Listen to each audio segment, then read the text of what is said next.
Everybody, आज की इस वीडियो में डिस्कस करेंगे कुछ इंपॉर्टेंट क्वेश्चन जो कि ज़्यादातर परीक्षा में पूछे जाते हैं। मैंने वही क्वेश्चन लिए हैं जो परीक्षा में बार बार रिपीट हो रहे हैं, ठीक है ना। तो आप इस क्वेश्चन को अच्छे से लिख लीजिए और अच्छे से अभी तैयार कर लीजिए। देखिए, मतलब पहला क्वेश्चन है कि कार्य का सीजीएस मात्रक क्या है। तो जो कार्य होता है वर्ग का मात्रक तो होता है जूल, लेकिन ये सीजीएस मात्रक नहीं होता। देखिए, कार्य का सीजीएस मात्रक होता है हमारा अर्ग, ठीक है ना। अर्ग ये हमारा मात्रक होता है। तो हमारा ऑप्शन क्या हो जाएगा, option D option will be right. ये हमारा ऑप्शन सही है। और इसका ज़्यादातर स्टूडेंट जूल लगा देते हैं जो कि गलत हो जाता है। अगला हमारा देखिए इंपॉर्टेंट क्वेश्चन है कि प्रकाश वर्ष किसका मात्रक है। प्रकाश वर्ष, तो जैसे कि आपको पता है कि प्रकाश वर्ष क्या होता है, प्रकाश द्वारा निर्वात में एक वर्ष में तय की गई दूरी को प्रकाश वर्ष कहते हैं। देखिए, प्रकाश द्वारा निर्वात में एक वर्ष में तय की गई दूरी को प्रकाश वर्ष कहते हैं। प्रकाश वर्ष दूरी का मात्रक, आप इसको याद रखेंगे। प्रकाश वर्ष दूरी का मात्रक, यहाँ से लग रहा है वर्ष, वर्ष माने समय, तो नहीं, ये दूरी का मात्रक है, ठीक है ना। अब मैं आपको थोड़ा सा और देखिए, एक प्रकाश वर्ष की वैल्यू हम कैसे निकाल सकते हैं, अब आप यहाँ पे देख सकते हैं। देखिए, एक प्रकाश वर्ष की बात की तो जैसे कि मैंने बताया कि प्रकाश वर्ष, प्रकाश द्वारा निर्वात में एक वर्ष में तय की गई दूरी को एक प्रकाश वर्ष कहते हैं। एक प्रकाश वर्ष बराबर क्या हो जाएगा, दूरी बराबर होता है चाल गुणा समय, ठीक है ना। तो प्रकाश की चाल गुणा समय, समय माने एक साल, एक साल को भी हमें सेकंड में बदलना होगा। तो 365 दिन, 24 घंटे, 60 मिनट, 60 सेकंड। तो इस प्रकार से आप इसको कैलकुलेट करके आंसर निकालोगे ना, अपना सोल्व करोगे, तो आंसर आएगा हमारा ये हो जाएगा 9.46, या तो हम ऐसे कह सकते हैं 9.46 इंटू 10⁻15 मीटर। किलोमीटर में करेंगे तो कितना हो जाएगा, 9.46 इंटू 10⁻12 किलोमीटर हो जाएगा, ठीक है ना। ये आप याद कर लिए, एग्जाम में पूछा जा सकता है।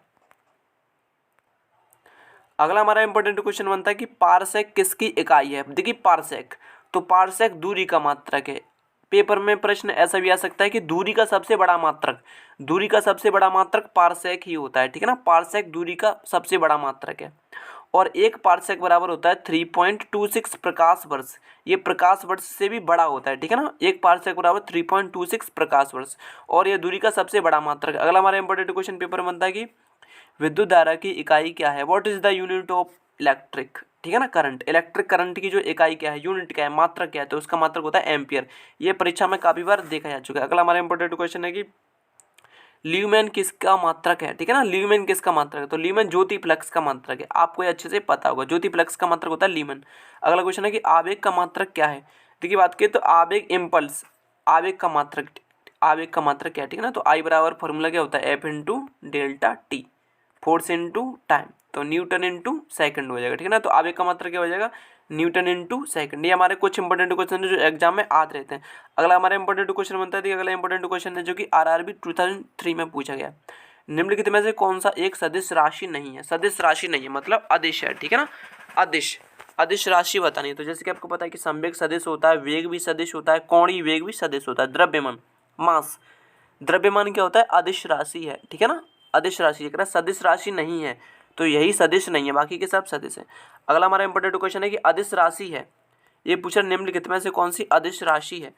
तो ऊर्जा ही अदिश राशि है, ठीक है ना। बल, आगुड़ ये सदिश होता है, ये भी सदिश होता है, ये तो काट दीजिए, ठीक है। एक सभी अदिश हैं, ये गलत कह रहा है। ऊर्जा क्या है, ऊर्जा अदिश राशि होती है, ठीक है ना। अगला हमारा इंपॉर्टेंट क्वेश्चन है, निम्नलिखित में से कौन सी एक सदिश राशि है। निम्नलिखित में से कौन सी एक सदिश राशि है। तो जैसे कि आपको पता है संवेग क्या होता है, सदिश, ठीक है ना। संवेग और वेग, कोणीय वेग ये सदिश होते हैं, त्वरण सदिश होता है, ये सदिश है। अगला हमारा इंपॉर्टेंट क्वेश्चन है कि निम्नलिखित में से कौन सी राशि सदिश नहीं है। सदिश नहीं है मतलब अदिश है। अदिश क्या है, ठीक है, वो बताएंगे। विस्थापन सदिश होता है, वेग सदिश होता है, बल सदिश होता है, ठीक है। आयतन, आयतन अदिश राशि है, तो हमारा आंसर हो जाएगा डी। अगला हमारा इंपॉर्टेंट क्वेश्चन बनता है जो कि ज़्यादातर एग्जाम में पूछे जाते हैं, मैंने वही क्वेश्चन लिए जो रिपीट होते रहते हैं, ठीक है ना। अगला क्वेश्चन हमारा कि निम्नलिखित में सदिश राशि है, इसमें कौन सी सदिश राशि है। सदिश तो मैंने बताया वेग सदिश होता है, ठीक है ना, ये सब अदिश है, अदिश है। निम्नलिखित में से कौन सा व्युत्पन्न परिणाम नहीं है। व्युत्पन्न परिणाम नहीं है, ठीक है ना, माने जो किसी से बना हुआ नहीं है, मूल राशि है। मूल, मूल राशि क्या है, द्रव्यमान, ठीक है ना। द्रव्यमान किसी से नहीं बना हुआ, ये मूल राशि है। अगला क्वेश्चन कह रहा है कि त्वरण ज्ञात करने का सही सूत्र कौन सा है। त्वरण, एक्सीलरेशन, त्वरण, तो त्वरण बराबर सूत्र होता है कि वेग परिवर्तन बट्टे समय, ठीक है ना। वेग, वेलोसिटी डिफरेंस, तो ये हो जाएगा अंतर, जो वेलोसिटी का अंतर लेते हैं। अगला क्वेश्चन है कि पदार्थ के संवेग और वेग के अनुपात को क्या कहते हैं। तो एक देखिए पी बराबर फॉर्मूला होता है, पी बराबर इक्वल होता है एम बी, संवेग बराबर होता है एम इंटू बी। अब ये क्या कह रहा है कि पदार्थ के संवेग माने पी और वेग वेलोसिटी के अनुपात को क्या कहते हैं, एम। द्रव्यमान कहेंगे ना, द्रव्यमान कहेंगे, ठीक है ना। द्रव्यमान क्या हो जाएगा हमारा आंसर, द्रव्यमान।